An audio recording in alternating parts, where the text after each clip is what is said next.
Hello, welcome to my channel. ఈరోజు chicken leg పీస్ని ఎలా ఫ్రై చేసుకోవాలో చూద్దాం. ఫ్రెష్గా శుభ్రంగా కడిగేసుకున్నాను. అందుట్లో కొంచెం పసుపు, కొంచెం కారం అండ్ టేస్ట్కి సరిపడా సాల్ట్, బైండింగ్ కోసం కొంచెం 2 స్పూన్స్ కార్న్ఫ్లోర్ వేసుకోండి.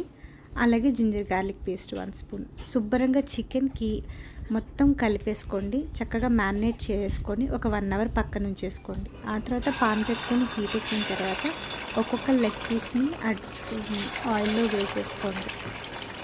చాలా స్లో ఫ్లేమ్లో వేసుకుంటే చాలా క్రిస్పీగా ఉంటుంది. కొంచెం ఫ్రై అయిపోయాక మన చికెన్ ఇలా రెడీ అయిపోయిందండి. సర్వ్ చేసుకొని తినేయడమే. ఎంతో ఈజీ అండ్ సింపుల్ అండి. టేస్ట్ కూడా వావ్ అనేలా ఉంటుంది. సో తప్పకుండా చేసుకొని తినండి. నా వీడియో మీకు నచ్చితే like, share, subscribe. Thank you for watching.